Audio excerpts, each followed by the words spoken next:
Hi, my name is Ebwa Kindelalonge of MakeMeAGuru.com. I'm here to talk to you today on how you can move from a non-technical career to a technical career. If you like this content, please give me a thumbs up and subscribe to our channel below, MakeMeAGuru.com. So I have been working in corporate America for about 15 years, and most of that time I have been working in a technical capacity, even though my degree has not been a technical one.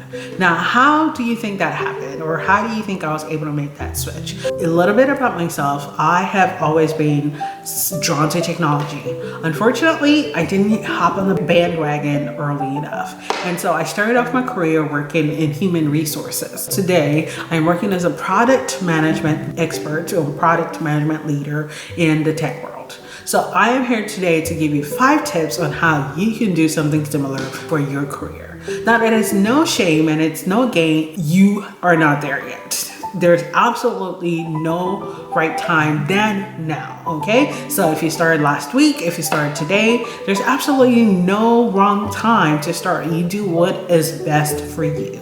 Now, I'm gonna tell you these particular careers or this particular tips that I'm gonna be sharing with you are not specific to someone that knows how to write a line of code, right? So I'm here to show you how you can go from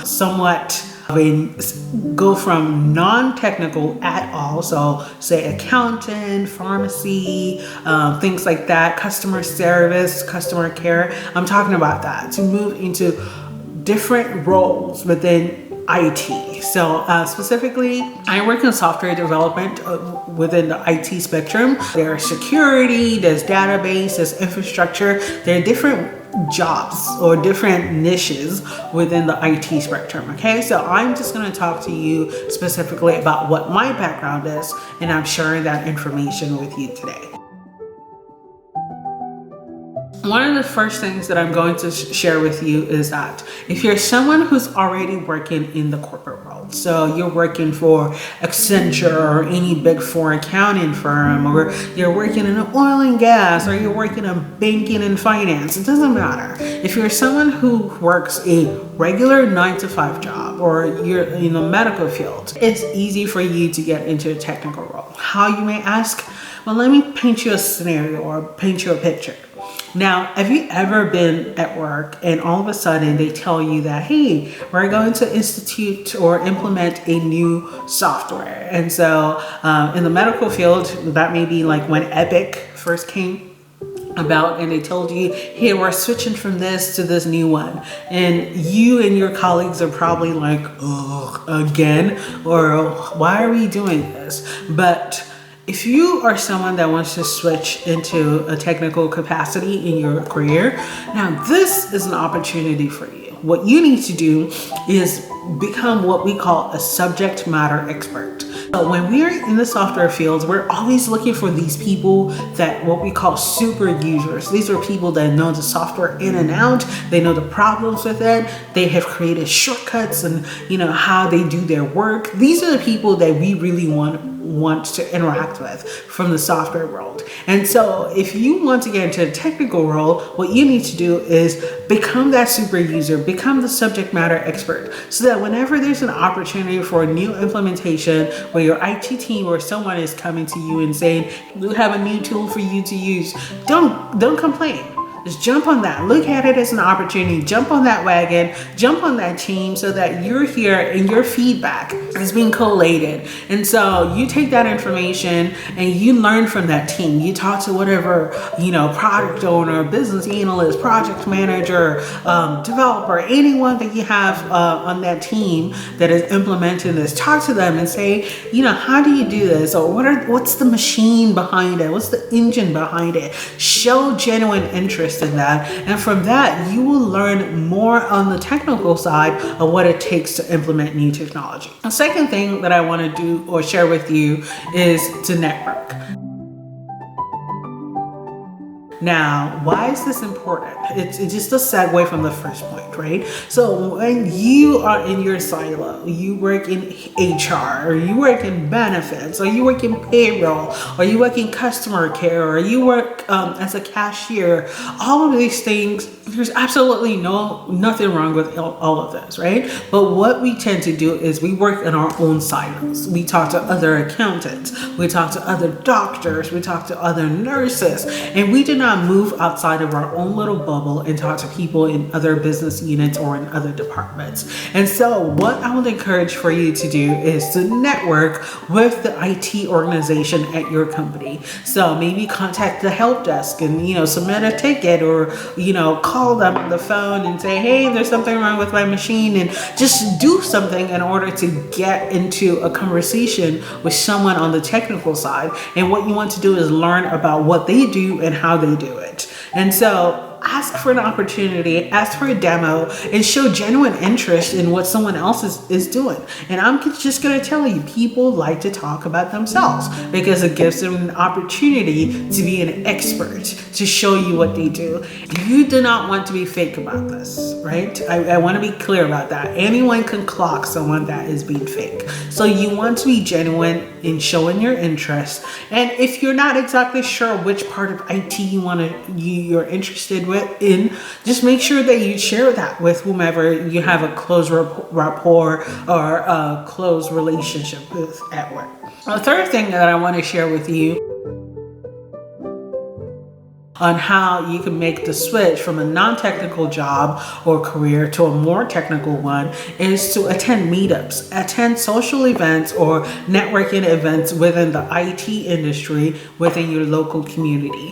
One particular website or one particular community forum that I like is Meetup. So Meetup has different organizations or groups or communities that are driven more by people. And so I belong to one here in the local Austin area, but they have them all over. I've seen invitations for ones from North Carolina. I've seen them from Atlanta. So just make sure that if you're someone that is interested in it, just go to meetup.com and just type in IT or whatever keywords that you're interested in or you're curious about. Just make sure that you attend. A lot of the events are open to the public, so just attend. You might find something useful. One of the ones that I attended in the Austin area that's focused on product management, which is what my profession is, I was able to meet people that are switching from legal jobs as lawyers into product management, and they were really starting out. And so it was an opportunity for me to work with them,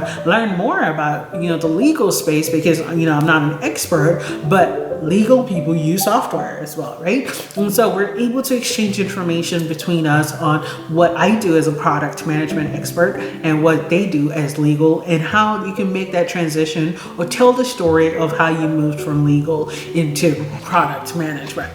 Now, the fourth thing that I want to encourage you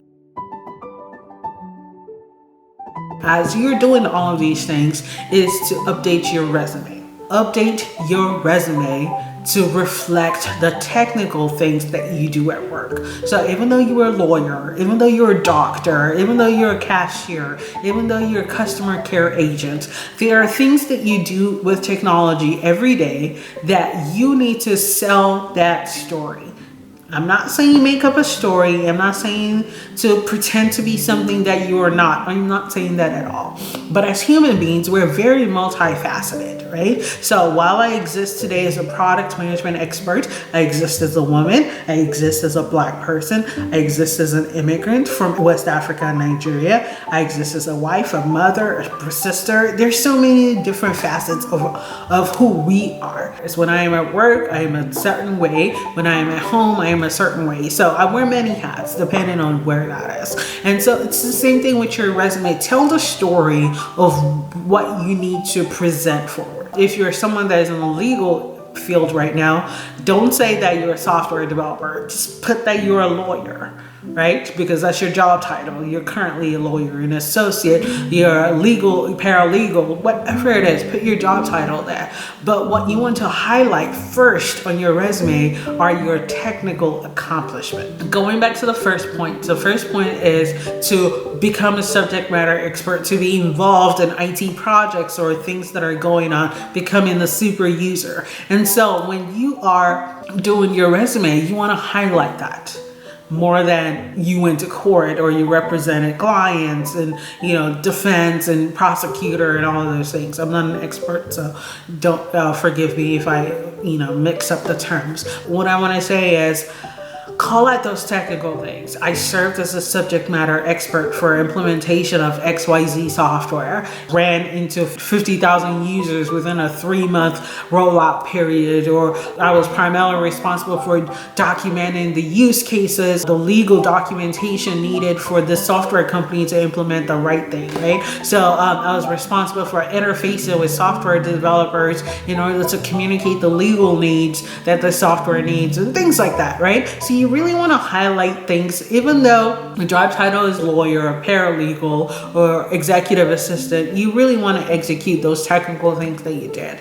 Make sure that your resume, again, it's more results and value driven, less than task oriented. You don't want to say I attended meetings, right? You want to talk about what you contributed, what you did, what you drove, and therefore you must take an active role in your career. The last thing that I want to share with you is important as well. It's not a necessity, but I highly encourage it. It's to take a course. There are many course providers out there. MakeMeAGuru is one. There are just so many providers of courses out there. You just have to find the ones that really fit your need. And you have to understand what maybe job titles you're after, what types of career opportunities you're after, what's a good fit for you from a personality perspective. So you want to take into account all of those things, but really improve your education, improve your knowledge. And so whenever, again, coming back to your online profile on LinkedIn, coming back to your resume, you really want to put your technical foot forward. Okay. And so that's all I have to share with you today on how you can move from a non-technical role into a technical role. If you like the content that I've shared with you, please give me a thumbs up. Again, I am Eben Akindele Alonge of MakeMeAGuru.com. Enjoy your day.